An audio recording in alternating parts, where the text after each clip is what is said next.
Today we're going to start, in this video, we are going to be talking about measuring volume in the metric system. So what is volume? Let's first of all define what volume is. Volume is simply a measure that measures space contained within or occupied by three-dimensional objects. We also refer to that as capacity.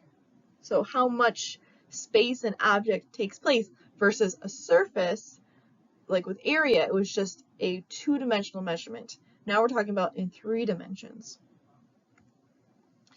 Remember that from the previous video that liter we talked about was a measure of volume, but that usually focuses on liquid volume.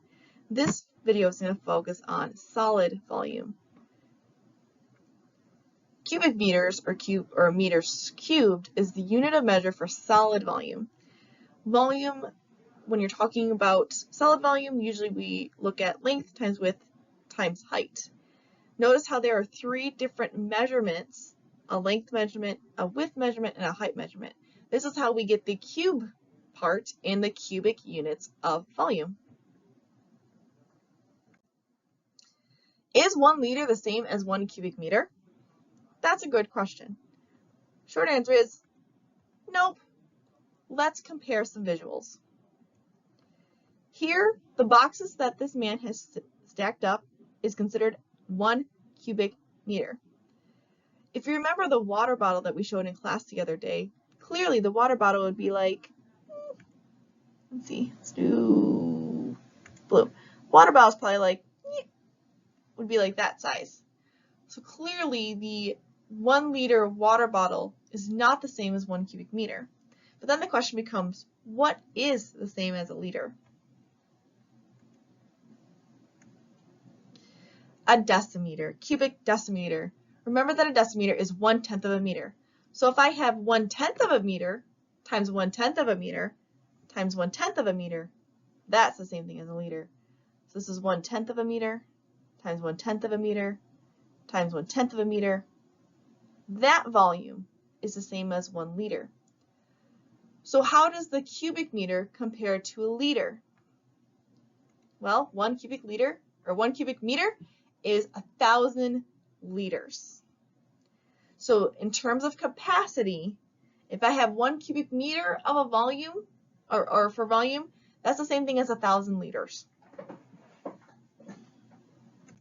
Let's test our knowledge. I want you to pause the video and for each of the problems determine which measurement is the most reasonable measurement for the volume. When it comes to things that could have multiple different or can have different sizes, think about the average or most typical size. All right. Hopefully you paused the video so you could look at or practice some of the problems. Let's go ahead and look at the answers. Do yellow. Okay, for the fish tank. Now we could have multiple fish tanks that are huge or small. I'm considering one that's about an average size, probably one that's 100 centimeters in length, maybe 50 centimeters in width, and 75 meters in height. Notice how I measure that all in centimeters. So a more reasonable one would be that. Now if you thought about a smaller one, like a goldfish tank, if it's just a simple volume, like a little circular goldfish tank, then this one would probably be more appropriate. Again, if I'm thinking about in terms of a goldfish bowl, then the milliliters would make more sense. When it comes to a juice box, first think about the size of a juice box. It's not going to be 100 and it's not going to be liters. That's too much. In fact, it's going to be that. Just a small 125 milliliters. What about a box of cereal? If you look at the standard size of a cereal, change those dimensions from US customary into metric, then you find the volume. It's approximately 2,700 centimeters cubed. Water bottle. This is something we actually had in class. That basic small water bottle was half a liter. Not that one. There. Okay. What about a shoebox? A shoebox is similar to a box of cereal. It's just instead of not as tall, it's a little shorter, but it is wider. But in both cases, we would use centimeters for that. A swimming pool. Swimming pool is going to have lots and lots of liquid. So we're going to make sure we have liters. The question is 45 enough or 45,000 enough? Remember that the conversion between 1 cubic meter and liters is 1,000 liters. So we're going to need lots and lots of water to fill up that swimming pool.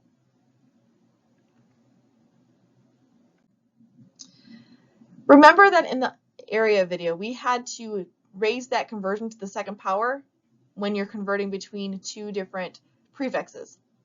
Here, because it's a cubic measurement, we have to convert it.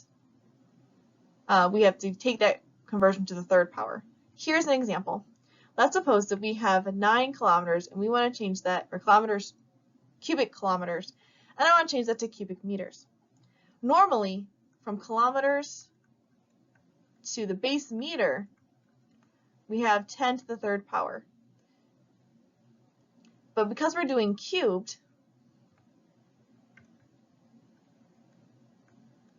that conversion becomes cubed as well. So 9 times 10 to the third is going to be 10, or 9 times 10 to the 9th, which is 1, 2, 3, 4, 5, 6, 7, 8, 9. 9 kilometers cubed is the same as 9 billion cubic meters. The reason why we're multiplying by that power of 3 is because we have 3 dimensions. Remember that volume is the same as length times width times height. So we're having a length, width, and a height. So some sort of box like this.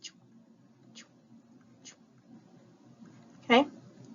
But if we are changing the dimensions for each side, we're going from kilometers to meters for this one side, and kilometers to meters for the second side, and kilometers to meters for the third side, we're doing that conversion 3 times. That's where that 3 comes into play.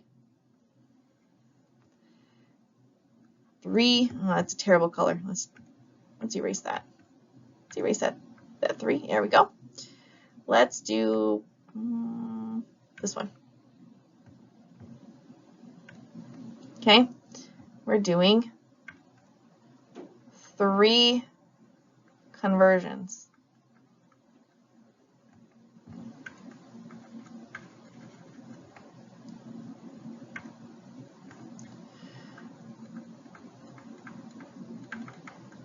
Which is why we're doing that conversion change to the third power, because we're doing that 3 times. Okay. I'll see you next time.